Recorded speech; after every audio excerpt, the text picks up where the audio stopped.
कल जो बातें हो रही थी ना कि तहकीक तलब أمس كنت أقول أن هناك أمور تتطلب البحث والتحقيق ويتم التحقيق بصدد بعضها. نسيت أحد هذه الأمور وهو سفينة نوح. में मिलता है उससे भी पता चलता है إنما ذكر القرآن عن سفينة نوح أن يتبين منه أنها آية للذين سيأتون في المستقبل، إنها آية لا ينتهي تأثيرها عندها بل يظهر تأثيرها في المستقبل. هذا استنباطي، مما يعني أنه يجب أن يكون محفوظا تكون السفينة محفوظة كالمومياء ويجب أن تكتشف.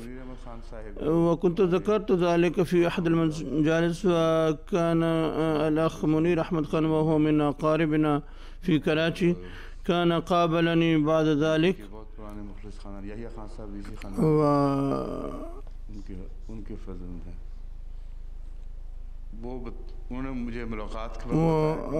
وأخبرني في اللقاء أنني قد قمت بتحقيق كثير على سفينة نوح، وقد قرأت كل ما كتب حولها في العالم كله من الناحية السياسية والجغرافية والطقسية، فكان بحثه واسعا جدا لأنه عالم وأسلوبه بحثه علمي. وكنت أقول له منذ سنوات أنه يجب أن تكتفي من البحث ويجب أن تبحث شيئا ويجب أن تنشر، ولكنه لم يستطيع، إلا أن باحثا من الغرب قد ادعى أنه قد عثر على سفينة نوح. ومن غرائب المستفادات أنني كنت نسيت ذكر هذه السفينة، وكنت أفكر أنني سوف أتحدث عن سفينة نوح اليوم. فذكرني الأخ شاكر بأنك لم تتحدث عن سفينة نوح، وقد شاهدت فيلما على التلفاز على القناة الأربعة حول هذه السفينة. ادعى فيها أحد الباحثين أنه قد اكتشف هذه السفينة وصورها، وهي سفينة طويلة جدا.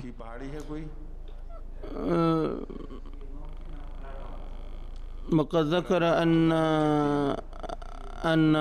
هذه السفينة قد عثر عليها في جبال أرارات.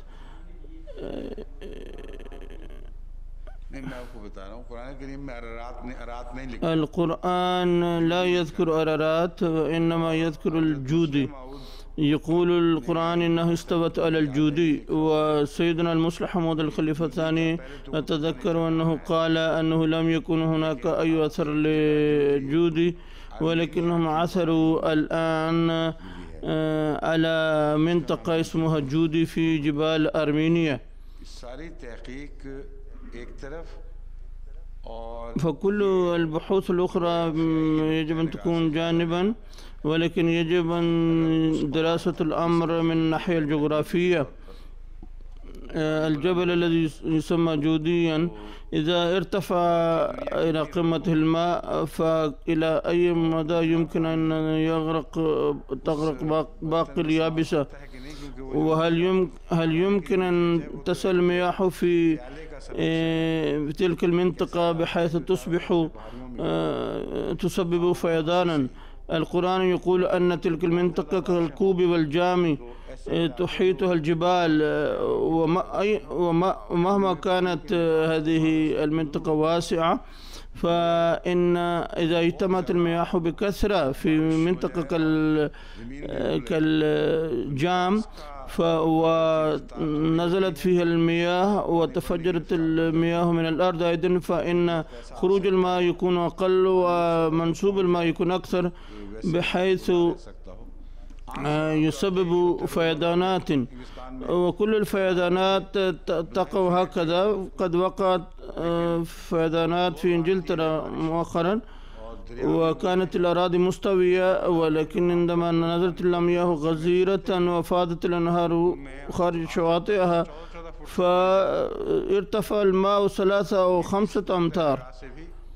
من هذه الناحية لا بد من بحث في هذا الموضوع، كم يجب أن تكون الأمطار غزيرة وكم يجب أن تكون شدة الفيضانات حتى تغطي، حتى يرتفع الماء وتغطي تلك المنطقة، وهل مخارج الماء في تلك المنطقة كانت قليلة بحيث لا يمكن أن يجتمع فيه المياه إلى هذا الحد إلا أن يغرق منطقة تتصل مئات الأميال. كل هذه الأمور يجب أن يبحث فيها.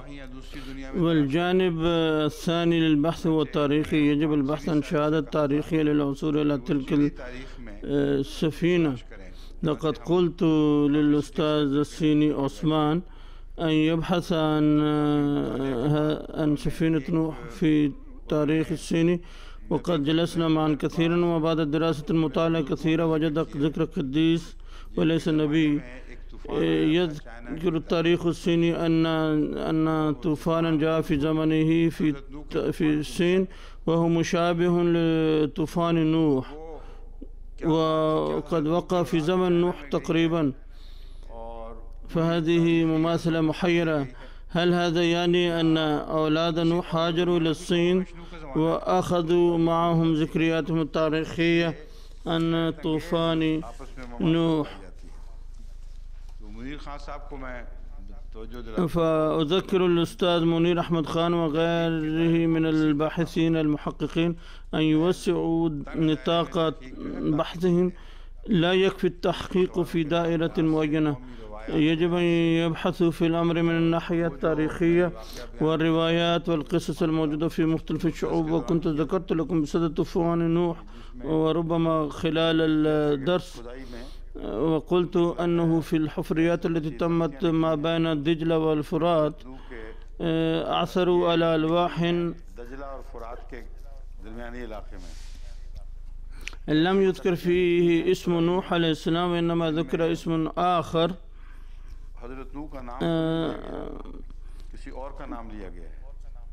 فيها حادثة طوفان مماثل لطوفان نوح. إنني لا أتذكر اسم هذا الرجل، ولكنني قد قلت مجموعة الباحثين أن يبحثوا في هذا الأمر. لقد عثروا خلال الحفريات التي تمت ما بين دجلة والفرات قريبة من دجلة، عثروا على ألواح فخارية مكتوب عليها بكلمات واضحة أحداث تاريخية.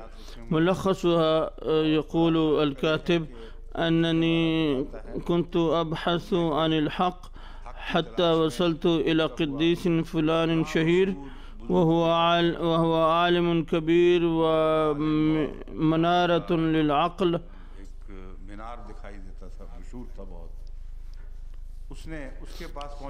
وقد حكى لي واقعة تماثل تماما ما حدث مع نوح عليه السلام. هذه رواية أقرب إلى حادث نوح من كل الروايات القومية التي عثر عليها حتى الآن، ولكن هذا الرجل يذكر اسما غير نوح، وقال أن الله فعل بهذا الرجل كذا، ثم جاء الطوفان فصنع سفينة وأركب فيها الزوجين من كل الحيوانات. وبيانه أقرب إلى بيان القرآن منه إلى بيان التوراة. فهذا الأمر أيضا بحاجة إلى البحث. ما هي تلك الروايات المكتوبة على تلك الألواح؟ فعلا لا يمكن إهمال هذه الألواح. ثم يجب أن نحقق هل كان لنوح عليه السلام اسم واحد أم كان له لقب آخر ذكر في هذه الألواح، كما كان للمسيح عليه السلام لقب مسيح علاوة على اسمه الآخر وهو عيسى. ثم لا بد من معرفة نوعية المنطقة التي اكتشفت فيها السفينة، إذ لا يمكن أن تبقى السفينة محفوظة إلا إذا كانت قد دفنت في الأرض. प्रिजर्व तभी हो सकती है ثم ما العلاقة بين هذه المنطقة التي اكتشفت فيها هذه الألواح وبين منطقة نوح. فقلت لا يمكن أن تبقى السفينة محفوظة إلا إذا كانت قد دفنت في الأرض نتيجة زلزال وقع في الجبال، أو تكون المنطقة منطقة ثلوج طوال السنة. ومنطقة أرمينية هي منطقة ثلوج التي فيها ممرات التي أتت منها أقوام أخرى. فمن الممكن أن يكون هذا الطوفان قد جاء عند ذوبان الثلوج، لأن مثل هذا الطوفان العظيم لا يمكن أن تسببه الأمطار فقط، لأن القرآن يقول أن الأرض تفجرت ينبوعا، وتفجر ينابيع الأرض يصور لنا مشهد ذوبان الثلوج على نطاق واسع، لأن الثلوج إذا كثر ذوبانها للجبال فإن أنهارا من الماء تجري تحت الأرض، ثم في مكان آخر تخرج من الأرض من ينابيع، وهذه الينابيع تكون كالأنهار.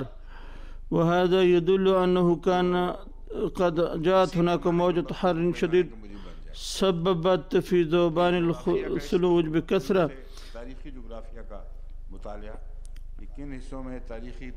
ثم يجب أن يكون هناك بحث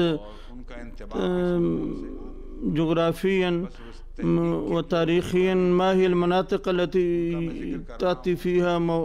كانت تأتي فيها موجات حر شديد أو موجات ثلج. كل هذه المجالات مختلفة يجب أن نبحث فيها. يجب أن لا نكتفي بما يقوم به الأستاذ منير أحمد خان من تحقيق، بل يجب البحث من الناحية التاريخية والرواية القومية والناحية الجغرافية والناحية الحسابية. مرة كنت سألت الدكتور عبد السلام أخبرني بحسابك عما يقول التوراة، إذا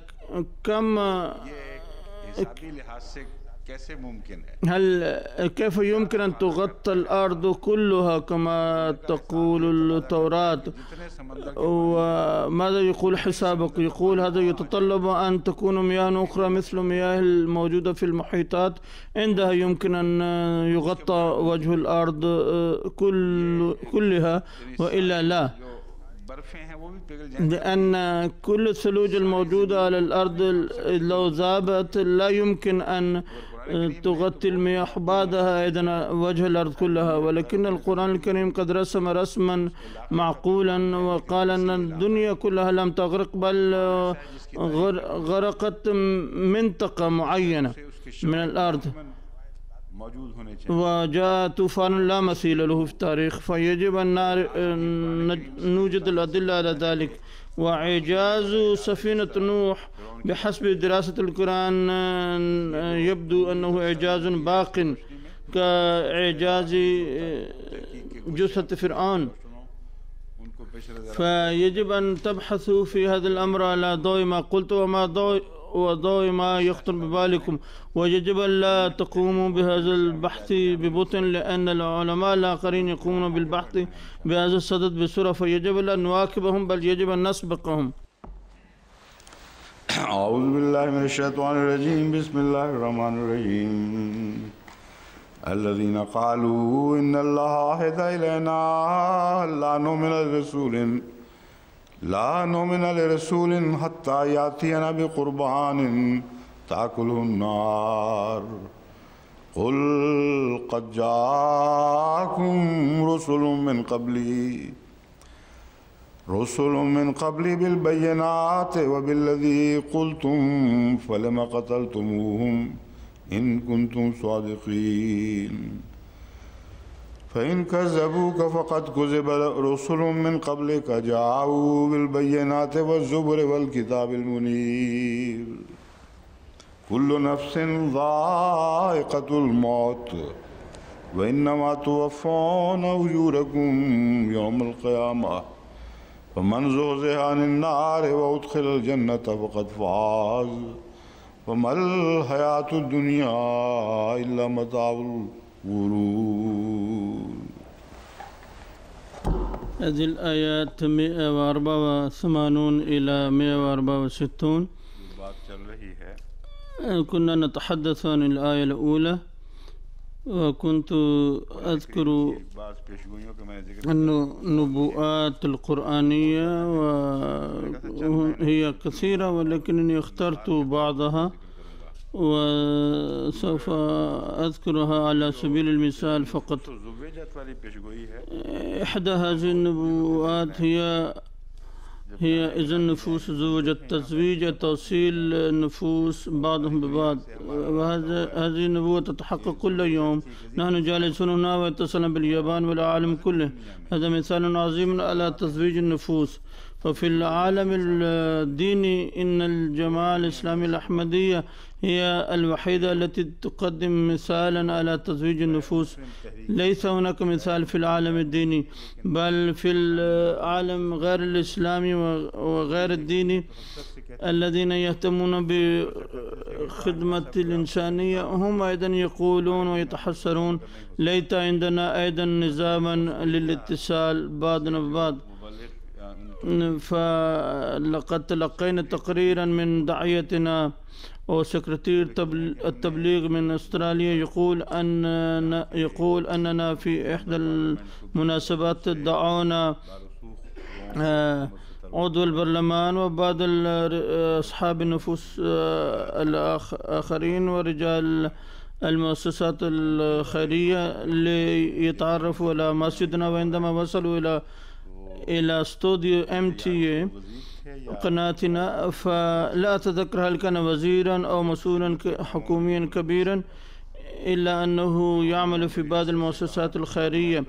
فقال هذا الرجل بكل حسرة: كنا نفكر أن يكون عندنا قناة تغطي العالم كله ببثها ويتم من خلالها الاتصال بين أصحاب الخير، ولكنني كنت لا أعرف أن هذه القناة قد أسست عن طريقكم سلفا. فهذه النبوة، نبوة تزويج النفوس، قد تحققت عن طريق جماعتنا بما لا مثيل له، وكل أفراد جماعتنا قد اتصل بعضهم ببعض بحسب هذه النبوة. والنفوس أيضا يعني أن الذين يستحقون أن يسموا نفوسا حقيقية عند الله تعالى، وهم بعضهم يتصل بعضهم ببعض. فهذه النبوة لفتت انتباهي إلى اليابان أيضا. لقد تلقيت تقريرا منهم من جماعتنا في اليابان أن قالوا: لقد ذكرتم اليابانيين وأرسلت لهم رسالة شكر، وقد فرحوا بذلك وازدادوا تعاونا معنا في الخير. وهذه أمة عجيبة، إذا اطمأنت من قوم فيفدونهم بأرواحهم. وهكذا كان سلوكهم مع الباكستانيين في عند تأسيس باكستان. وقد لقد فتحوا الطرق للتجارة مع باكستان ورحبوهم بحفاوة، ولكن عندما خانهم الباكستانيون أبدأ اليابانيون رد فعل شديد، وحتى قصدت التجارة الباكستانية وتقلصت جدا ولا تتم إلا بعد فحص شديد. هذه أمة شريفة، وإذا كانت الحالات عادية ولم يكن هناك ضغط على أخلاقهم، فإن أخلاقهم في الحياة العادية عظيمة.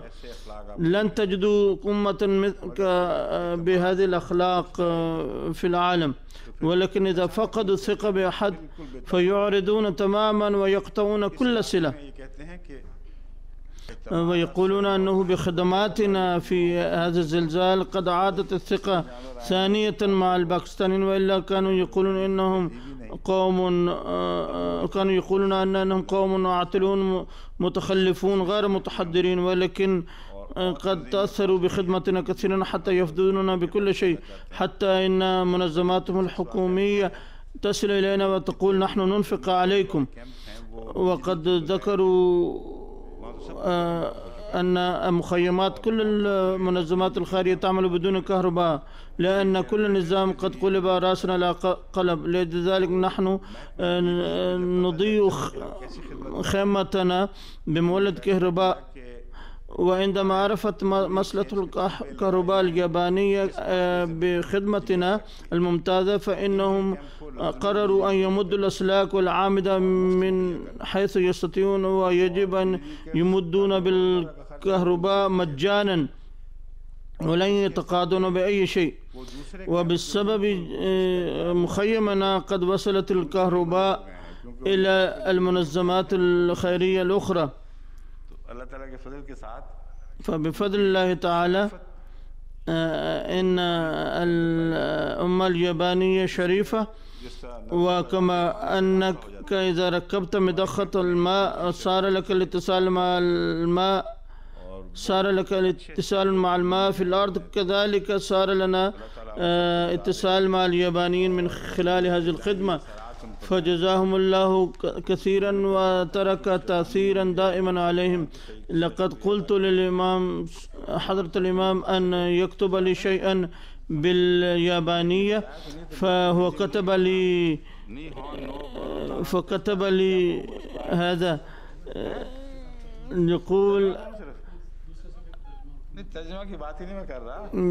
يقول لقد كتبت لي هذا باليابانية فكيف أقرأها؟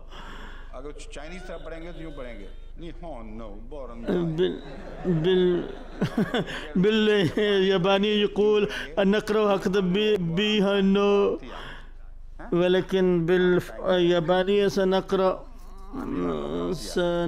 هكذا. هناك اختلاف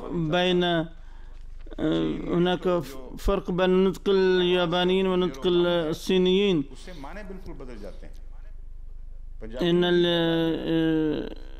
إن الصينيين يغيرون المعاني بتغيير النطق قليلا كما نفعل بالبنجابية، ولكن اليابانيين يتكلمون بسهولة بطريقة عادية كما نفعل بالأردية. जापानी वॉलंटियर्स नो दो दफा आप लिख चुके हैं। नहीं नहीं नहीं يقول الأخ का अच्छा يسأل أمير المؤمنين ماذا كتبت؟ نيها نو برنتيا، يعني إننا نشكركم. نو منسان بونو تادي أناتا كاتا نو أسميمي نو أسميني نو أوشمي نو ناي نو ناي نو شيمي ناي. يضحك أمير المؤمنين إلى هذه اللغة التي لا يفهمها. يقول تكارا أو داشتي كوريماشتا مثلها. لا أستطيع أن أحكي لكم أي شيء لأنني لا أفهم هذه اللغة. يقول أمير المؤمنين لقد كتبت مقالا كنت أريد أن أشكرهم بالجملتين وكتبت مقالا. يقول عليك أن تقول أريغاتو غوزايماس.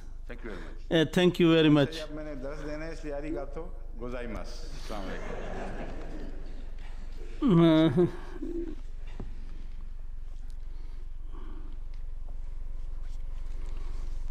जो और हैं एक तो थी ना ज़ुबैदत वाली علاوة على نبوة تزويج النفوس هناك نبوة أخرى عن الحطمة، وقد تحدثت عنها من قبل. والحطمة لها إضافة المعنى الروحاني للحطمة، فإنها تتحدث بكل تأكيد عن القنبلة الذرية التي اخترعت في هذا الزمن. وتذكر هذه السورة اصطلاحات عانى منها المفسرون في الماضي إذ لم يستوعبوها، لأن المرء إذا لم يعرف أن في الدنيا شيء اسمه القنبلة الذرية يصعب عليه تفسير هذه السورة التي تتحدث عن القنبلة الذرية بكل تأكيد بكلمات واضحة. لأن المفسرين لم يعرفوا ما هذا الشيء. أهم أولا تعالوا أعرفكم ويل لكل همزة لمزة الذي جمع مالا وعددا يحسب أن ماله أخلدا كلا لينبذن في الحطمة وما أدراك ما الحطمة. इसमें يمكن أن يعتبر الحديث هنا عن فرد واحد أو عن شعب بكامله كما هو أسلوب القرآن الكريم. فإذا اعتبرنا الحديث هنا عن شعب فيكون المعنى أن الشعب الذي هذه صفاته أي أنه همز ولمز، أي أنهم يتكلمون بطلاقة وبراعة بكلام يفرقون به الأمم بدبلوماسية يدفعون بها الشعوب إلى المصائب. إن مثل هؤلاء سوف يلقون في الحطمة حتما، وإنهم أثرياء ويظنون أن ثراءهم وأسبابهم المادية ستخلدهم، وليس هناك قوة في الدنيا تنزع منا الحكم والقوة. هذه سورة رسمها القرآن الكريم للأمم التي قال عنهم القرآن الكريم لينبذن في الحطمة، أنهم يلقون في الحطمة حتما. والمعنى الحرفي للحطم هو كسر الشيء وهشمه ودقه بشدة حتى يصبح ذرات صغيرة جدا جدا جدا. فقد ورد في القاموس أن الذرات التي تراها تطير في شعاع الشمس الداخل إلى الغرفة أيضا تسمى حطمة، وهي ذرات لا ترى بالعين المجردة ولكن في شعاع تظهر لك هذه الذرات. هذه مثال الحطمة. ولكن معنى الحطمة أدق وأصغر ذرة يمكن أن تصبح بعد دق الذرة. فيقول الله تعالى أن هذه الأمة سوف تلقى في هذه الذرة. كيف توضع الأمة كلها في ذرة صغيرة؟ يقول الله تعالى وما أدراك ما الحطمة. كيف نوضح لك ما هي الحطمة؟ لأن إدراكك لهذا الأمر لم يأتي بعد. يجب أن نعرف أنه حيثما ورد في القرآن الكريم وما أدرك فهو يشير عجز الإنسان وليس عجز الله تعالى. الله تعالى يقول لم يأتي وقت إدراكك للحطمة فكيف نوضح لك؟ ثم يقول الله تعالى نار الله الموقدة، إنها نار إلهية توقد تشعل بشدة. ثم قال التي تطلع على الأفئدة، إن هذه النار تصول على القلوب فتطلع على الأفئدة. قد قال المفسرون السابقون قليلا، ولكن المسيح السلام قد ذكر معنى الروحاني لهذا، أي أنها نار معنوية تأكل القلوب وتحرقها حتى تصبح الحياة جحيما لهؤلاء الناس. ثم يقول الله تعالى إنها عليهم موصدة في أعمد ممددة، أن هذه النار ستغلق مغلقة عليهم في عامدة ممددة حتى أصبحت على شكل بيضاوي. هذا هو تعريف هذه الذرة، تعريف الحطمة. يجب أن تتذكروا أن هذا تعريف الحطمة. ما هي الحطمة؟ هذا رسم للحطمة. حطمة نار يمكن أن تأكل الشعوب، وهي صغيرة أن حتى إنها مغلقة في ذرة، ولكن هذه الذرة ستتمدد عند انفجارها وتصبح عمودا طويلا بيضاوي الشكل لوقت قصير. هذا هو رسم القنبلة الذرية عند انفجارها. وقد رأيت هذه الصور في رسائل علمية. فهناك عامدة طويلة تتفجر فالقرآن قد رسم هذه الصور تماما. ثم يذكر القرآن أن هذه النار تطلع على الأفئدة، لا شك أن للقرآن متونا كثيرة ولابد من أن نقبل معناها الروحاني لهذه الآية، وإلا يصبح الزمن القديم محروما من إدراك أي معنى لهذه الآية، لأن القنبلة الذرية لم تكن قد اكتشفت بعد. وقد قمت بالتحقيق بهذا الصدد، فوجدت مقالا في رسالة في مجلة علمية، وهذا المقال قد عده كبار العلماء وهم حجة في العالم كله في هذا المجال، وقد كتبوا ووضحوا هذه الأمور برسوم وصور، وقالوا خاصة عن القنابل الذرية التي ألقيت على اليابان أنهم درسوا موجات الطاقة الحاصلة نتيجة صدمة الانفجار، فتبين لهم أن النيران كانت بطيئة في انتشارها، ولكن موجات الصدمة كانت أسرع، فمات الناس بتأثير موجات الصدمة على قلوبهم.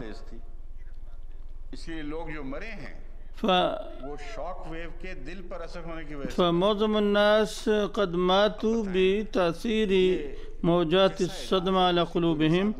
فانظروا إلى هذا الإعجاز القرآني، هل له مثال في العالم؟ قبل 14 قرنا قد ذكر هذا الأمر عندما لم يخطر ببال أحد أن النار يمكن أن تغلق في ذرة، ولكن القرآن قد ذكر هذا الأمر بحيث لم يستطع الإنسان عند نزول القرآن أن يسخر بهذا الكلام. لقد وجدت المفسرين أنهم مروا بهذه السورة صامتين، وأكثر ما قالوا أنه ستكون في أعمدة النار في الجحيم، ولكن ما معنى إغلاق النار في العامدة؟ ثم لماذا سميت هذه النار حطمة؟ لم يذكروا أي من هذه الأمور، فإما أن المفسرين مروا بصمت أو اطمأنوا بأن الحديث هنا غير مفهوم في هذه الدنيا لأنه يتعلق بالآخرة، ولكنهم لا يرون أن الله تعالى قد قال هنا أنكم لا تستطيعون تفهموا ذلك الآن، ولكن عندما يأتي وقت تحقق نبوات القرآن فإن الإنسان يكون قد تطور علميا بحيث يدرك هذه الأمور التي لم تكن مفهومة للناس في الماضي. فإننا بفضل الله تعالى قد خلقنا في هذا العهد الذي رأينا تحقق نبوة هذه السورة بكل معنى الكلمة، وكأنها تحققت حرفيا، ولا داعي لتحميل الكلمات ما لا تحتمل. لو قمنا بترجمة حرفية لهذه الآيات فإنها ترسم رسم القنبلة الذرية، خاصة أنها تقول إن هجوم هذه النار للقلوب يكون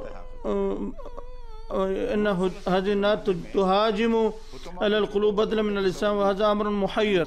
في زمن رسول الله صلى الله عليه وسلم ما كان بوسع الإنسان أن يتصور هذه الحطمة، دعك أن يستوعبها.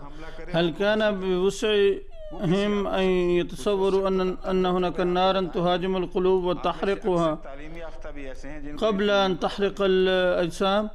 وقبل أن أخبركم هذه إن معظم المثقفين منكم كانوا لا يعرفون هذا الموضوع، وأنا أيضا قبل أن أقوم بهذا التحقيق لم أكن أعرف كيف تدمر القنبلة الذرية، كيف تفتك بالأرواح، كيف تهاجم القلوب قبل الأجسام. عندما قمت بهذا البحث ألقيت في ورطة. سبحان الله، ما أعظم شأنه وما أعظم كلامه وما أعظم قلب محمد صلى الله عليه وسلم الذي تحمل هذا التجلي. ليس هناك طور في الدنيا ينزل عليه هذا التجلي فلا يتصدع، ولكن طور قلب محمد حمل هذا الوحي، حمل هذه الأمانة، هذه المسؤوليات، جاهلا بكل العواقب. فنزول الرسول صلى الله عليه وسلم مرتبط بنزول القرآن الكريم بحيث لا يمكن أن يفصل بينهما. ففي مثل هذه الحالات يجب أن نصلي على رسول الله صلى الله عليه وسلم كثيرا صلى الله عليه وسلم، الذي أخرج من دنيا الأوهام إلى دنيا الإعجاز الذي لا مثيل له. كل العالم استنار وأضاء بكل معجزة من معجزات الرسول صلى الله عليه وسلم. وهذا تجلي النبوة الواردة في هذه السورة يبهر العيون ولا يوجد له مثيل في الصحف الأخرى.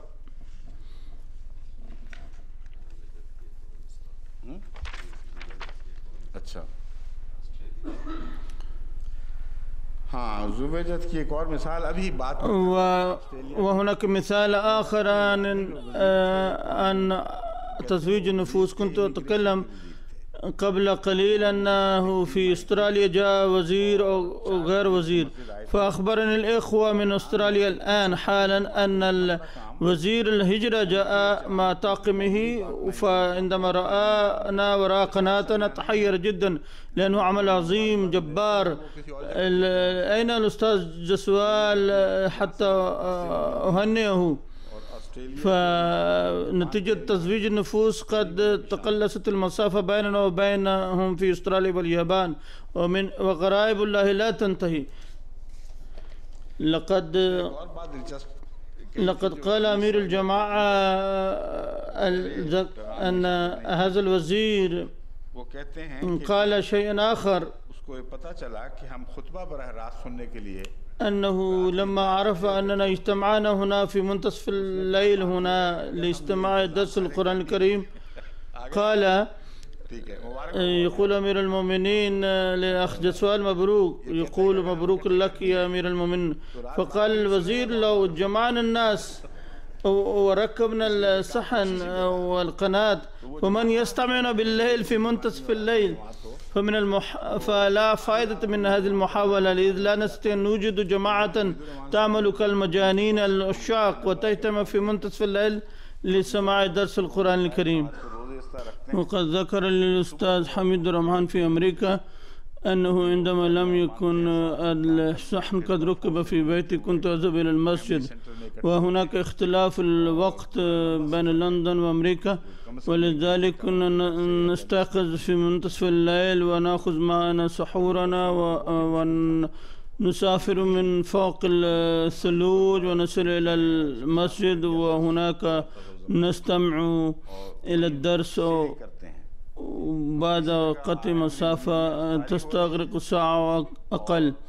ففي العالم الأحمدي هناك أماكن فيها ليل وفي أخرى نهار، وفي أماكن يصبحون وفي أخرى يمسون، وفي كل مكان في مكان يأكلون سحور وفي مكان يفطرون، في كل مكان ليس هناك وقت إلا وينتفع فيه بعض الأحمديين من القناة. فهذا مثال عجيب لتزويج النفوس ولم يوفق إليه إلا الأحمديون. هل هناك شيخ يمكن أن يرينا ذلك؟ أنهم يبذلون جهدهم لفتح القنوات ويتصلون إلى السعودية ويطلبون البلايين، وإذا فعلوا ذلك فسوف ننتفع إن شاء الله، وهذا ما أؤكد لكم. وهناك نبوءات قرآنية كثيرة أخرى لم تتحقق بعد، لأن العلم لم يتطور بعد إلى المدى المطلوب.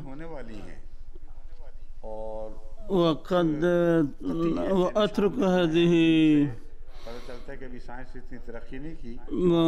الآيات قد تركتها جانبا لأنها بحاجة إلى كثير من الشرح، وعلي أن أخبر ماذا تقول هذه النبوات وكيف ستتحقق. لقد سبق أن ذكرت لكم نبوة خسوف القمر والشمس، خسوف القمر وجميع الشمس والقمر، وذكرت لكم فاليوم ننجيك ببدنك عن جثة فرعون. هناك أمور كثيرة أريد أن أذكرها ولكن لا نستطيع أن نذكر كل أمر في الدرس. والنظرية التي قدمتها بشأن جثة فرعون وراها شواهدها وأدلتها وأسبابها، يجب أن نقدم القصة كلها محكمة حتى بأدلة مقنعة حتى لا يبقى أي شيء بدون دليل. जहाँ भी हजरत मूसा को रखना है ففيما يتعلق بنبوة هذه النبوة فيجب أن نرى أن هناك فرعونان في أحد الأول ولد، وفي العهد الفرعون الثاني هاجر موسى عليه السلام من مصر أول مرة إلى مدين. في عهد الفرعون الثاني يرجع من مدين وتكون بينه وبين فرعون معارضة، ثم تم خروج بني إسرائيل من مصر خروجا جماعيا. ورمسيس وفرعون سيتي والد رمسيس يقال أن زمنه 11 سنة، يعني عهد ملكه 11 سنة. ومن المحال أن يولد ولد ويترعرع خلاف 11 سنة حتى يقتل أحدا بلكمة واحدة ويهاجر أيضا. هذا محال وغير معقول، غير معقول إطلاقا. فلا بد من التحقيق في هذا الصدد ونعرف هل كان موسى ولد في زمن فرعون سيتي أم كان قد ولد قبل ذلك. وإذا قلنا أن موسى عليه السلام ولد في زمن سيتي فلا بد أن نتحقق فيما إذا كان عهد ملكه 11 سنة أم كان أطول من ذلك. إذا كان موسى عليه السلام قد ولد في زمن سيتي فلا بد أن يكون قد عاش في زمن رامسيس الثاني أيضا، والذي كان زمنه طويلا. أما إذا قبلنا ما يقوله أخونا الدكتور دار أن موسى ولد في عهد رامسيس فيكون الخروج الجماعي لبني إسرائيل قد تم في زمن فرعون الثاني. تقريبا 60-70 साल का इसका रूल है. وكان عهد رمسيس 60 و 70 سنة، ويقول بعض الباحثين أنه عاش 95 سنة، وقد تولى العرش وقيادة الجيش وهو مراهق. إذا كان موسى عليه السلام قد ولد في زمن رمسيس الثاني الذي حصل حادث غامض مع أخيه الأكبر، فيكون موسى عليه السلام قد خرج من مصر إلى مدين قبل موت رمسيس بسنوات قلائل. ويمكن أن يكون موسى عليه السلام قد عاش 50 و 60 سنة في زمن رمسيس الثاني. ثم عندما عرف موسى عليه السلام أن رمسيس الثاني مات فعاد موسى عليه السلام من مدين. وكانت هناك عادة في الزمن القديم، وهذا بأنه إذا مات ملك تغير القانون، أو بعض الأحيان كانت قوانينهم تتغير بتغير تصورهم عن آلهتهم. فإذا كان أحد قد ارتكب جريمة وفر، فإذا أطيح بأرش الملك ومات فكانت جريمته تعتبر ملغاة في عهد الملك الجديد. ففرعون الذي رجع إليه موسى من مدين لم يؤاخذه بجريمة قتل مصري. كان يجب أن يقول إنك ارتكبت جريمة وهربت، ولكنه لم يعاقبه. لماذا؟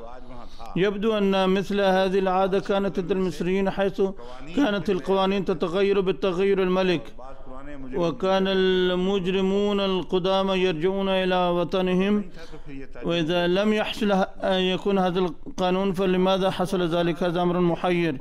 والآن إذا كان موسى عليه السلام قد عاش في عهد رمسيس الثاني فمات هذا ودخل موسى في عهد فرعون جديد، فيجب أن نرى هل توجد آثار خروج بني إسرائيل في عهد الملك؟ ومن هو ذلك الفرعون الذي يسميه القرآن أنه صاحب بناءات فخمة وعالية؟ التحقيق لا يتم بحسب رغبة الإنسان، بل البحث أمر شاق. لابد أن يفحص الإنسان أمورا كثيرة جدا، فهذا يتطلب وقتا كثيرا، لأنه قد تاريخ قديم ولا شك أن الألواح وآثار قد وجدت، ولكن هناك مشكلة في معرفة لغتهم، لذلك لا يمكن أن نتوصل إلى نتيجة حتمية بهذا الشأن. ولكنني أذكر الجماعة بهذا الأمر، بأن الأمر إلى هنا قد وصل، وعندما يبحث لنا علماؤنا بحثهم مع شواهد فسوف نقبله بكل شكر، فلا حاجة أن نقول المزيد في هذا الموضوع، موضوع غرق فرعون وجثته.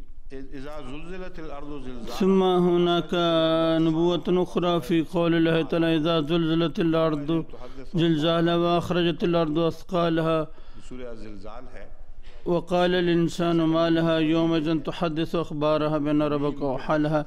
في هذه السورة قد أخبر الله تعالى عن زمن تصاب الأرض بهزات وزلازل ثورات وانقلابات عظيمة في الدنيا. وأخرجت الأرض أثقالها، تخرج الأرض أثقالها، ولم يقل الله تعالى هنا أخرجت أسرارها بل قال أثقالها. وهذه النبوة تشير إلى الزمن الذي اكتشفت فيه العناصر أو المعادن الثقيلة التي أحدثت الثورة في العالم، ثورة علمية. ولا معنى آخر لأثقالها. أما أن تخرج الأرض أثقالها الأخرى فهذا قد تم في زمن داود عليه السلام أيضا، إذا اكتشف الحديد والنحاس والبرونز، فلا معنى لأن يذكر الله تعالى هذه الأشياء أيضا ستخرجها الأرض. فيبدو أنها نبوة عن اكتشاف عناصر ثقيلة بحيث لا يعتبر الحديد أمامها ثقيلا. الأثقال التي تخرج الأرض عندها تكون ثقيلة جدا، حتى إن الحديد وغيره تصبح أقل وزنا إزاء عددها الذري. ثم يقول الله تعالى: وقال الإنسان ما لها. يقول الإنسان في أي عالم نعيش الآن؟ إن الأرض تخرج أشياء أثقالا غريبة، يومئذ تحدث أخبارها بأن ربك أوحى لها. يجب أن لا يظن العلماء أن هذا يحدث من تلقائه، كلا، إنما هذا قدر رباني يقع في العالم، كان مقدرا أن تقع هذه الأحداث في هذا الزمن. واجتماع أنواع التطورات في زمن معين هذه سنة ربانية عند بعثة كل نبي. والترقيات المادية تتزامن مع الرقي الروحاني. عند بعثة النبي صلى الله عليه وسلم لم يستيقظ المسلمون فقط بنوره، بل في كل العالم توجه الناس إلى العلوم حتى تولدت علوم جديدة، واستمرت هذه النهضة العلمية لقرون، استفاد منها الغرب أيضا. وقد تألق الغرب في العلوم المادية في زمن المسيح عليه السلام خاصة، وقد قال المسيح عليه السلام هذا الأمر أيضا، وقال أن نزول الأنوار الروحانية يتم معه انتشار العلوم المادية أيضا. فانتشار النور الروحاني يؤدي إلى انتشار النور المادي، يرافقها النهضة في الأمور المادية أيضا، ويهب الله لعيون الناس نورا جديدا. في تلك الفترة. هذا هو الموضوع الذي بينه الله تعالى في قوله بأن ربك أوحى لها. فكل ما يتم في هذا الزمن يتم قدر رباني وليست من الصدف. وهناك نبوة تتعلق ببني إسرائيل.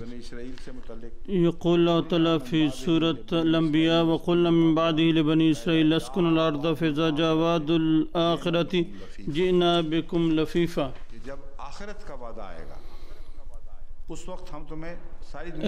عندما يأتي وعد الآخرة سوف نجمعكم يا بني إسرائيل من عالم كله. والمراد من وعد الآخرة هنا وعد الأيام والمراد من وعد الآخرة هنا وعد الأيام الأخيرة. والنبوءات القرآنية المتعلقة بالأيام الأخيرة بعض هذه النبوءات والأمور الغريبة بعضها علمية وبعضها دينية وبعضها سياسية، وكل هذه الأمور مذكورة في القرآن الكريم. وهذه النبوة ذات صفة دينية، حيث أخبر الله تعالى اليهود أننا سنجمعكم من العالم كله ونجمعكم في الأرض المقدسة. واجتماع الإسرائيليين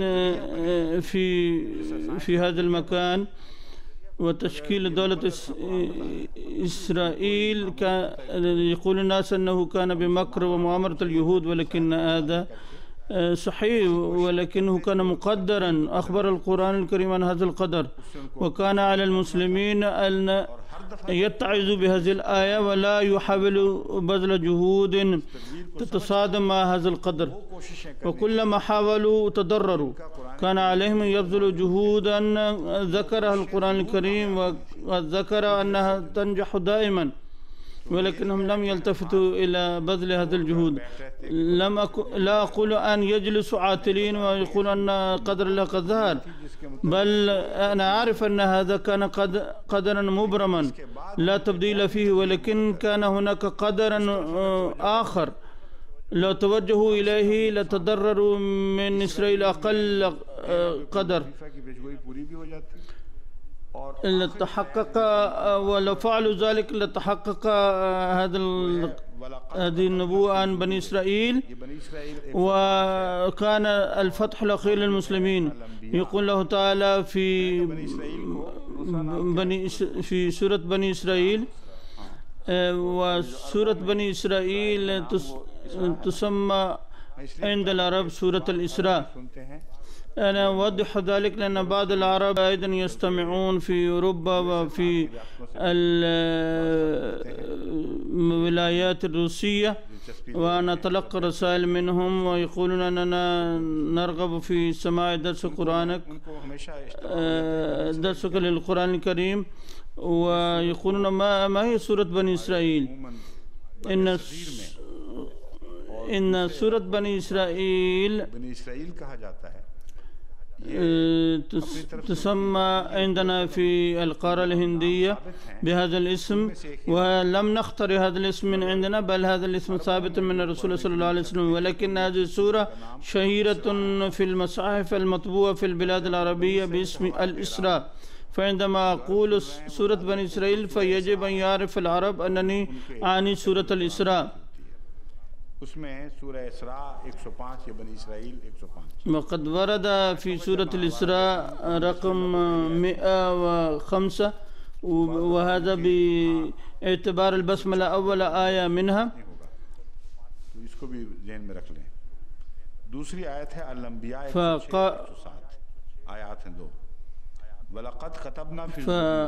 فيقول الله تعالى ولقد كتبنا في الزبور من بعد ذكر أن الأرض يرثها عبادي الصالحون إن في هذا بلاغا لقوم عابدين. انظروا كم وضح الله الأمر، وضح هذه الرسالة للمسلمين. إذا أردتم أن تستولوا على هذه الأرض فيجب أن تكونوا عباد الله الصالحين. إذا صرتم عباد الله الصالحين فسوف تنالون هذه الأرض، وإلا لا، مهما فعلتم ستفشلون. إن في هذا لبلاغا لقوم عابدين. فيما نقول فيه رسالة عظيمة لعباد الله أمة محمد المصطفى صلى الله عليه وسلم الذين يسمون عابدين، لهم في هذا رسالة عظيمة، عليهم أن يفهموا ذلك. هذه الرسالة إذا فهموها سوف ينتفعون، وإلا سوف يصدمون رؤوسهم بالجدار. حتى اليوم لا يفهمون هذه الرسالة. إن العرب يسمعونني في العالم العربي وغيره، إنني أشرح لهم أن هذه رسالة عظيمة، يجب أن يعيشوا بحسب هذه الرسالة العظيمة، ويجب أن يصبحوا صالحين حقا. والصلاح لا يتعلق بقلب النظم باسم الدولة الإسلامية وغيرها من الهتافات. إن هذه المحاولات ستضعف الإسلام أو العالم الإسلامي أكثر. هذا لم ينفعهم في الماضي ولن ينفع في المستقبل، فلا يظلموا أنفسهم. يجب أن لا يرتكبوا انتحارا بعد انتحار.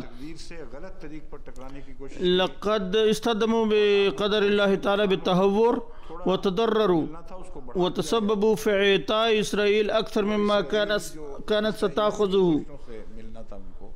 إن دولة إسرائيل كانت صغيرة، ولكنها صارت الآن أكبر بكثير بسبب خطأ المسلمين وخطأ قيادتهم، وهي أكثر من ذي قبل بكثير. الأخ أفتب، هل تعرف كم أخذوا أكثر مما كانوا يستحقون؟ لقد ذكرت خلال أيام حرب الخليج بأنهم قد أخذوا أكثر ب20 أو 50%. يجب أن يفهموا هذه الآية من سورة الأنبياء. يقول الله تعالى أنه يمكن أن تأخذوا هذه الأرض مرة ثانية، ولكننا قلنا في الزبور الذي هو كتاب داود عليه السلام الذي باسمه بدأت الحركة الصهيونية الداعية لتشكيل إسرائيل. فالله تعالى كان قد قال للمسلمين أنكم إذا قرأتم الزبور ستجدون فيه أننا وعدنا فيه أن فلسطين سوف ترجع إلى عبادي الصالحون، ولكن العباد الصالحون نسوا هذا التحذير. إن القرآن قد أدلى بنبوءات في كل مجال، وهي نبوءات واضحة وليست ألعابا وشعوذة وسحر، ولكن سحره ينطلي بما لا نظير له. إن صدقها يغطي الأفق كله بحيث لا يمكن اعتبارها أضغاث وأحلام، بل تتضح وتتحقق نبوءات القرآن الكريم كالشمس في كبد السماء. ثم هناك نبوة تتعلق بقوله تعالى حتى إذا فتحت ياجوج وماجوج وهم من كل حدب ينسلون. وهذه نبوءات مفصلة طويلة قد رأينا تحقق معظمها. لقد عانى المفسرون في تفسير هذه الآية.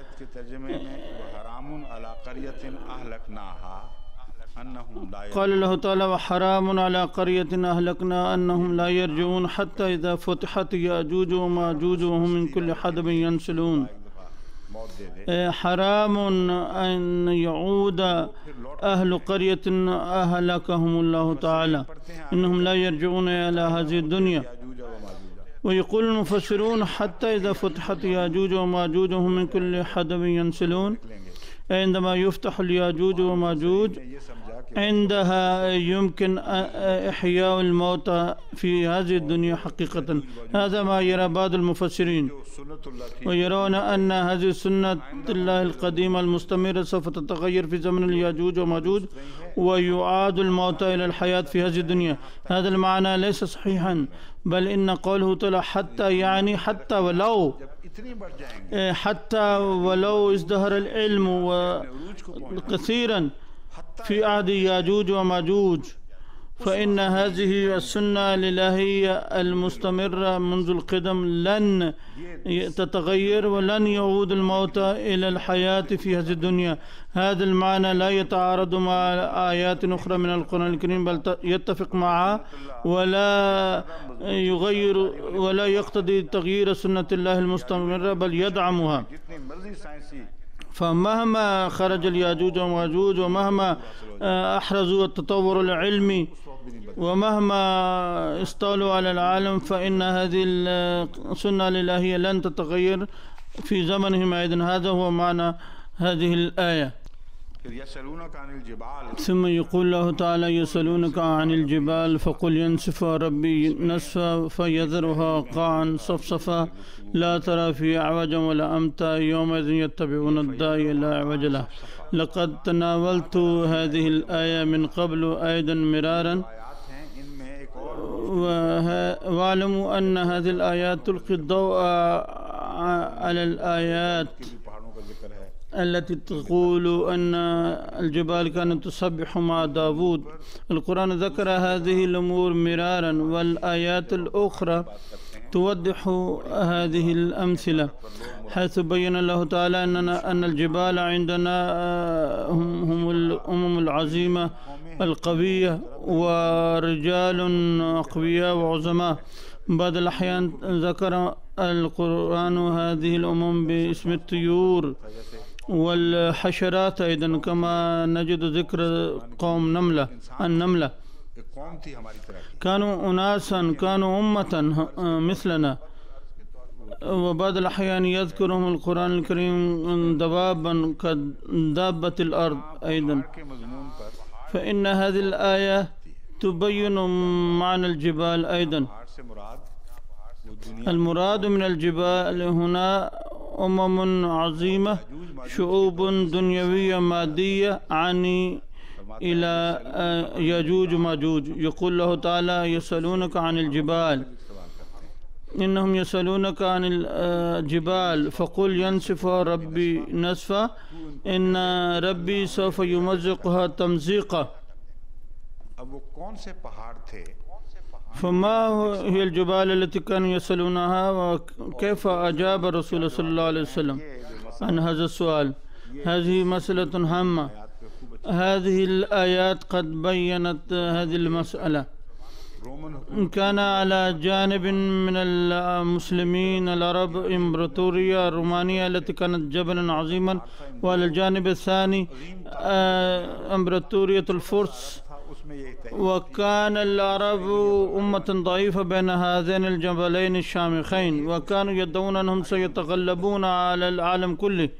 فكان الرسول صلى الله عليه وسلم يسأل ماذا يكون مصير هذه الجبال هذه القوى العظيمة كيف يتغلب عليها الإسلام؟ فالله تعالى لم يجيب عن مصيرهما بل تحدث عن الأمم القوية القادمة مستقبلا أي أن ما تظنونهم جبال لا يساوون شيئا سوف يندرسون أمام أعينكم ولكن ستكون في المستقبل أمم عظيمة كالجبال لن يستطيع أحد على مقاومتهم لن يستطيع أحد مقاومتهم والإسلام سيصبح غالبا عليهم. وكيف يتغلب عليهم؟ ينسف ربي نسفا الله تعالى يمزق قوتهم فيذرها قاعا صفصفا فيراهم ميدانا لا شجر فيه ولا شيء لا ترى فيه عوجا ولا أمتا. لن ترى في هذا الميدان اعوجاجا ولا انخفاضا ولا ارتفاعا بل تسوى بالأرض أي أن هذه الأمم العظيمة كالجبال ستنهار تماما. لقد تحدث عن الجبال ولكن تحدث في الحقيقة عن الناس إذ غير الضمير من المؤنث إلى المذكر إذ قال يومئذ يتبعون الداعي لا عوج له. إذا كان الحديث عن الجبال لا يقال لا يتبعون بل لا عندما يمزقون وينهارون ويستوون بالأرض عندها يصبحون أهلا لاتباع هذا الداعي محمد رسول الله صلى الله عليه وسلم. عندئذ يكونون جاهزين للإيمان بمحمد صلى الله عليه وسلم واتباعه بعد أن تكسر كبرياؤهم. الداعي محمد رسول الله صلى الله عليه وسلم. انظروا المنطق السليم الراعي، منطق السليم الراعي الذي استخدمه الله تعالى هنا. يقول الداعي الذي لا عوج له، لا عوج في محمد رسول الله، فكيف يتبعه أهل العوج؟ فما لم يتم إزالة عوجهم لا يمكن أن يؤمنوا به. إن هؤلاء المغرورون بقوتهم الزانون أنهم أقوياء كالجبال الشامخات سوف تبلغونهم رسالة الإسلام في يوم من الأيام. هذه هي النبوة. يمكن أن يدخل أفراد منهم في الإسلام، ولكن كقوم سوف يدخلون في الإسلام بعد أن تكسر كبرياؤهم، لأن هناك عوجا في أذهانهم وفي أديانهم وفي أفكارهم، ومحمد رسول الله صلى الله عليه وسلم رسول لا عوج فيه. ولذلك قال له تعالى لا ترى فيها عوجا ولا أمتا. عندما تكسر كبرياؤهم وعندما تزال أنواع عوجهم عندئذ يتبعون الداعي لا عوج له، عندئذ يصبحون صالحين لائقين بالإيمان بمحمد صلى الله عليه وسلم الذي لا عوج له. هذه الآية تذكرنا بسورة الكهف، لأن في سورة الكهف نبوءات قطعية أن الأمة المسيحية، لأن السورة كلها تتحدث عن المسيحية وتتعلق بغلبة الدجال في الزمن الأخير. رسول الله صلى الله عليه وسلم قد أمرنا بقراءة أوائل وأواخر سور الكهف للنجاة من فتنة الدجال، ولكن عندما ندرس القرآن لا نجد فيه ذكر الدجال، فأي إشارة واضحة أكثر من ذلك؟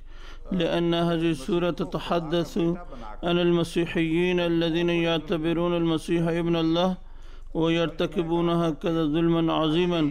لقد قلت أمس أن القسيسين الذين شوهوا وأفسدوا دين المسيح هم أكثر الناس ظلما بالمسيح، وهم الذين يسمون أنتي كرايست أي الدجال.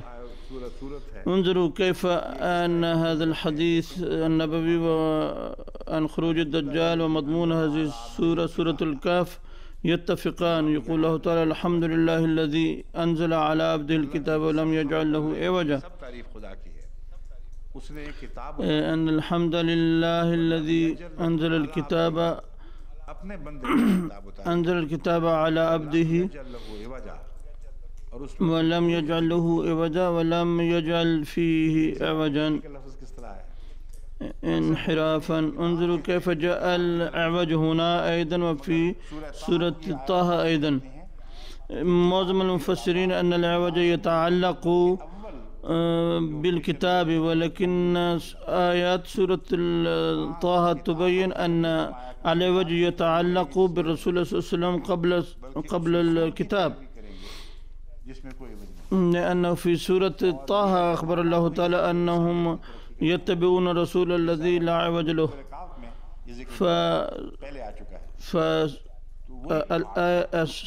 السورة تتحدث عن غلبة المسيحية، وهذه الأمم المسيحية الجبال.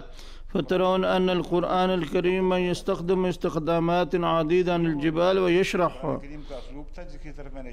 هذه القاعدة القرآنية التي أشرت إليها، وهي قاعدة واسعة، وتجدون هذا الأسلوب في القرآن الكريم في كل مكان لفتح مسائل صعبة. يعطيك مفتاحا، إذا عرفتم مفتاح كلمة تفهمون الموضوع كله. يقول الله تعالى بعد ذلك يومئذ يتبعون الداعي لا عوج. بعد ذلك بعد أن يزال عوجهم بضربات من السماء وبعد انهيار جبال قوتهم، فإنهم من الناحية النفسانية سوف يكونون أكثر استعدادا لقبول الإسلام، لقبول الحق. فهذه نبوة عظيمة قد تحقق جزء منها، وما ورد في سورة الكهف قد تحقق من هذه النبوة، وما ورد في سورة طه سوف يتحقق عن قريب. وربما يرينا الله تعالى آثار ذلك في أواخر هذا القرن أو في بداية القرن القادم، إلا أن الأيام قريبة عندما تنهار هذه الجبال، وبعد ذلك تبدأ العملية النفسية حيث يميلون إلى القرآن وإلى الرسول صلى الله عليه وسلم الذي لا عوج له.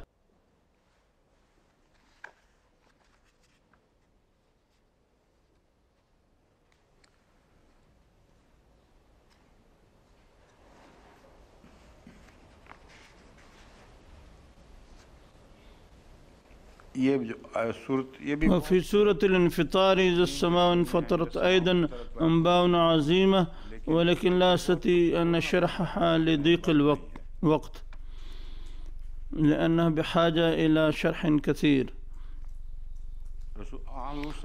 ثم هناك نبوة قيام الخلافة بعد رسول صلى الله عليه وسلم فورا،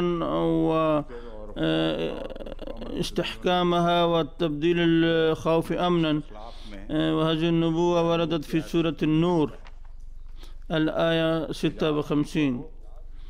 فالقرآن مليء بالإعجاز، وهي معجزات عالمية، كل واحد منها معجزة عالمية تحيط بالعالم كله، وتحيط هذا العالم والعالم الأخروي أيضا. ثم يقول الله تعالى هذه نبوة أخرى: وإذا الأرض مدت، بأن الأرض سوف تتوسع. في البداية كان الناس يعرفون العالم القديم فقط، ثم اكتشفت القارة الأمريكية وهم يستخدمون عنها العالم الجديد، هذا اصطلاحهم ليس اصطلاحنا. فيقول الله تعالى إن هذا العالم الذي ترونه سيوسع، إن هذه الأرض ستمدد فتكتشفون عالما جديدا، وهذا ما حصل. فالنبوات القرآنية لا تعد ولا تحصى، هي بحر لا شاطئ له، وكل نبوءة تشرق إشراق الشمس لا يمكن تغييرها. والآن ننتقل إلى الآية التالية، إلى تفسير الآية التالية من سورة آل عمران.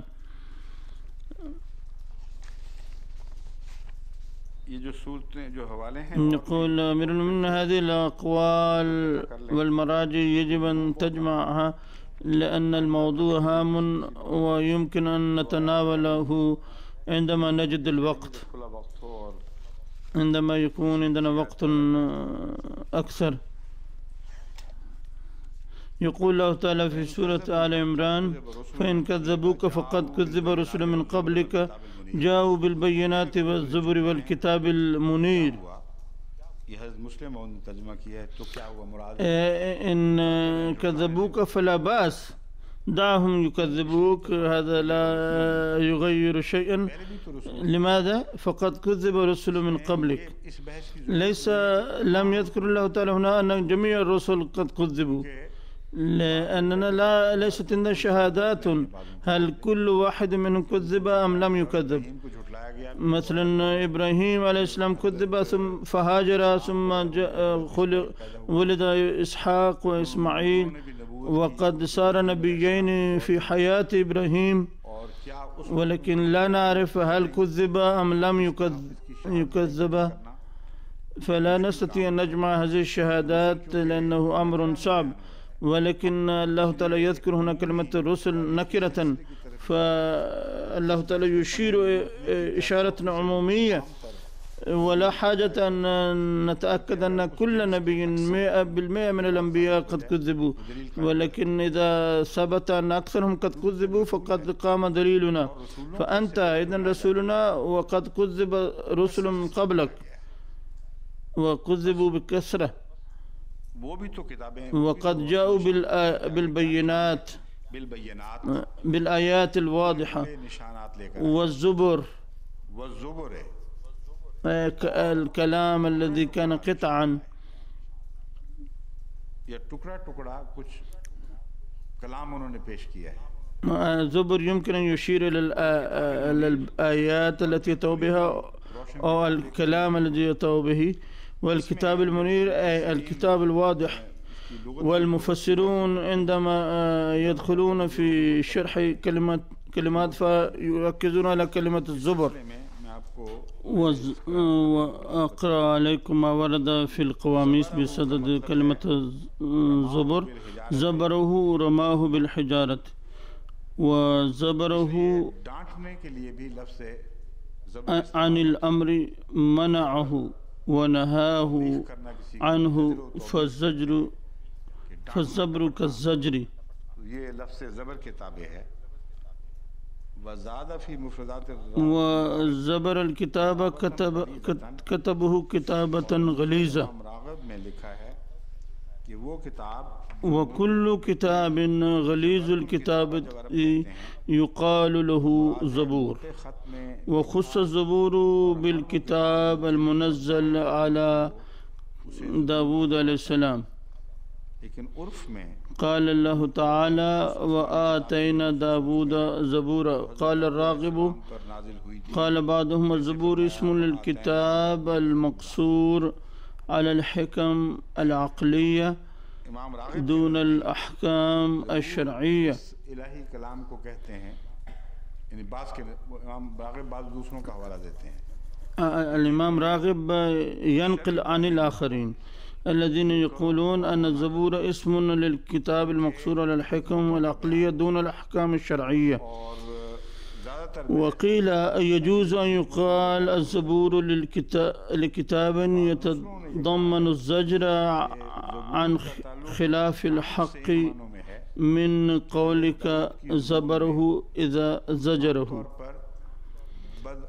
وسمي زبور لكثرة مزاجره أي لما كان داود عليه السلام ينذر العصاة الكاذبين بالهلاك والويل فسمي كتابه بسبب ذلك زبورا ليست هناك نبوءات واضحة ليس في الزبور أحكام واضحة إلا أن داود عليه السلام يذكر أن الأشرار سيهلكون كأنه يزجرهم وينهرهم في كل مكان بهذا المعنى كتابه يسمى زبورا ومن معاني الزبور كما ذكرت القطعة كما قرأت عليكم آيات القرآن الكريم يقول الله تعالى ولقد كتبنا في الزبور من بعد الذكر أن الأرض يرثها عبادي الصالحون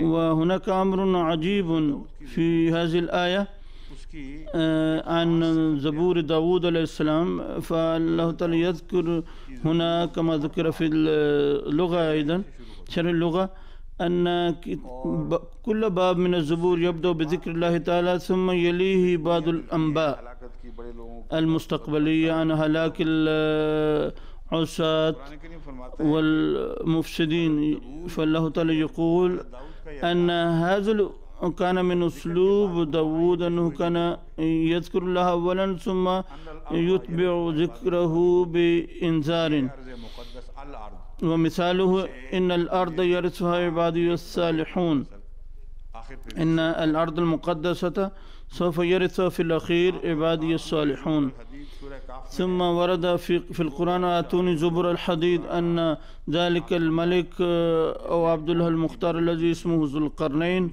كان أعان قوما ضد قوم ظالمين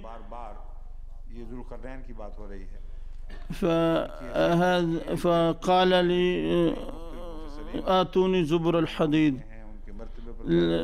من هو ذو القرنين لا أخوض في هذا الموضوع وأقول أن عبد الله هذا قال لهؤلاء القوم عندما أراد مساعدتهم وأراد أن أن يسوي الممر بين السدين قال آتوني زبر الحديد، آتوني قطع الحديد.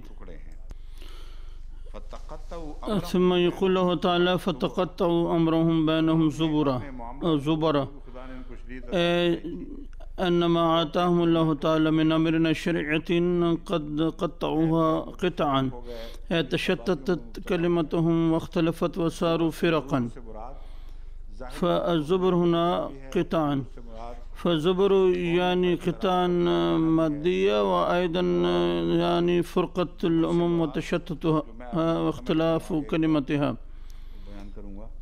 فإن كذبوك فقد كذب رسل من قبلك، یہ بات کی دوسری بحث ہے.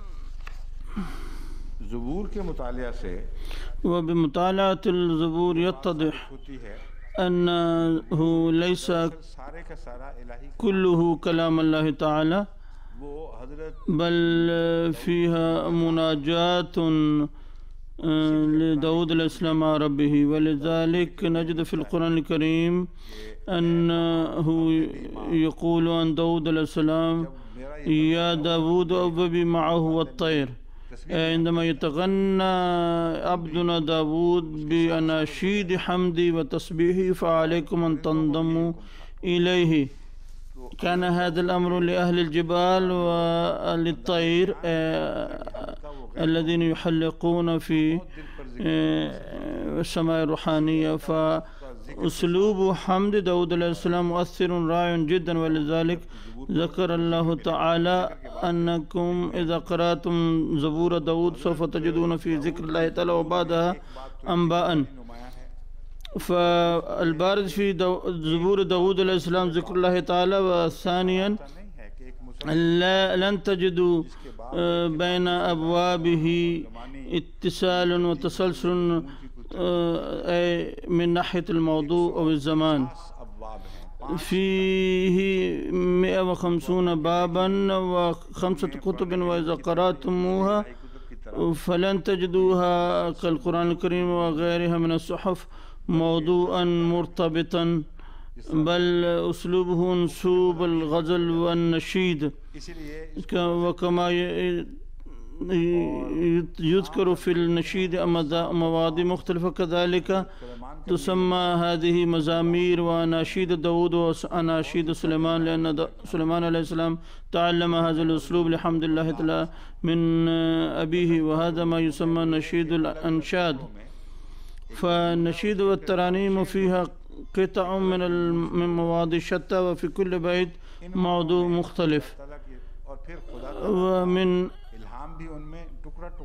وفي الزبور نجد وحي الله تعالى أيضا قطعا.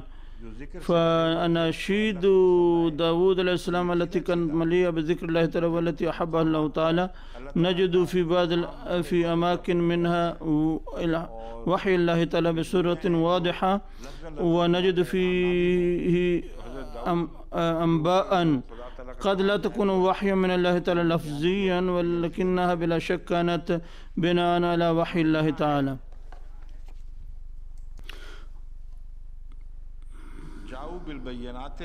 ولكن الله تعالى قد قال هنا عن الرسل كلهم جاءوا بالبينات والزبر. والسؤال هنا هل كان داود وحده من بين الأنبياء الذي أوتي الزبور وغيرهم لم يعطوا الزبور؟ وإذا كان هكذا فلماذا قال الله تعالى جاءوا بالبينات والزبر؟ كأن الزبر كان يعطى للأنبياء عموما. والجواب على ذلك أننا نجد أدعية داود سليمان عليه السلام يمكن أن تعتبر زبورا، وإن كانت لا تعتبر زبورا في الاصطلاح، فأدعيته أيضا مثال للزبور. فكتابه يسمى نشيد الأنشاد، وهو مماثل للزبور وإن كان لا يسمى زبورا في المصطلح. ثم إن سيدنا المسيح الموعود عليه الصلاة والسلام لم ينزل عليه أي أمر حكم شرعي جديد وخارج عن القرآن الكريم، ولكنه قد أوتي الزبور فعلا، لأنك لو قرأت مجموعة قصائد در الثمينة تجدها مماثلة جدا لأناشيد داود، وهذه المماثلة محيرة جدا، نفس الأسلوب الداودي. والجهال لا يفهمون هذا الأسلوب للمسيح السام فيحاجمونه كالوحوش، لأنهم لم يقرأوا الصحف القديمة ولا يعرفون أساليب داود عليه السلام في الزبور، ولذلك لا يستطيعون أن يفهموا أسلوب المسيح السام. والمسيح السام قد قال في شعره: لقد صرت داودا وصار جالوت صيدي. وقال أيضا: أنا دودة أرضية ولست بأولاد آدم وأنا أعار على الإنسانية والبشرية. هذا نفس ما قاله داود عليه السلام في الزبور، إنه يقول: إنني دودة نجسة يا ربي يستحي منها البشر، أنا ذليل حقير لا يهتم به أحد، فإنني أنيب إليك. فقد استثار رحمة الله تعالى بطريق مؤلم مثير، وفعلا إنه كان أوابا، كما قال الله تعالى إنه أواب. ومعنى الأواب له معاني، كلمة أواب له معاني كثيرة، ولكنني أشير هنا خاصة إلى إنابته إلى الله تعالى. كان داود ينيب إلى الله تعالى بأسلوب يذيب الروح، وتجدون مشابهة بين كلامه وبين كلام المسيح السام، بحيث يمكن أن نعتبر المسيح السام من عباد الله الأطهار الذين أوتوا زبورا، فدعوه ليس في غير محله بأنني أنا أيضا داود، حيث قال أنني شجرة تحمل ثمارا داودية. فلو قرأت الزبور والدرر الثمينة للمسيح السام تجد شهادتنا على أن قصائد المسيح السام أيضا كانت نوع من الزبور الذي أعطيه. فالبينات هي الآيات التي تكون عظيمة وأدلة واضحة، خاصة سواء كانت بالكلمات أو بتجليات إعجازية التي تسمى في الاصطلاح معجزة، ميراكل. كل هذه بينات، والحق أن البينة هي معجزة تميز بين الأفكار السقيمة والأفكار الصحيحة السليمة تمييزا واضحا، تفصل الظلام من النور بعيدا، وتفرق بين الخير والشر، وتنير عقل الإنسان وقلبه بحيث يكون تفكيره منورا بوحي الله تعالى، بحيث لا يخطئ في فهم شيء. ومثل هذه المعجزات سواء كانت في سورة كلام أو آية تسمى بينات. وقد شرحت لكم كلمة الزبر، هو الزبور هو الكلام الذي فيه ذكر الله بكثرة، ويكون فيه أيضا أنباء، ولكن لا يكون فيه أحكامات وأوامر ونواهي. فأي كلام ينطبق عليه هذا التعريف يسمى زبورا. والزبور مفرد أم جمع؟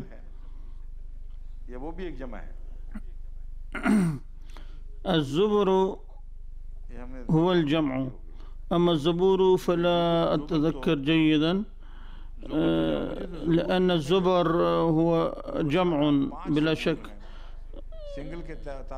لأن هناك 5 كتب تسمى زبور. أنا عندي قاموس للتوراة وسوف أرى وأشاهد فيه. أما الكتاب المنير فهو الكتاب يتضمن الشرع وفيه الأوامر والنواحي.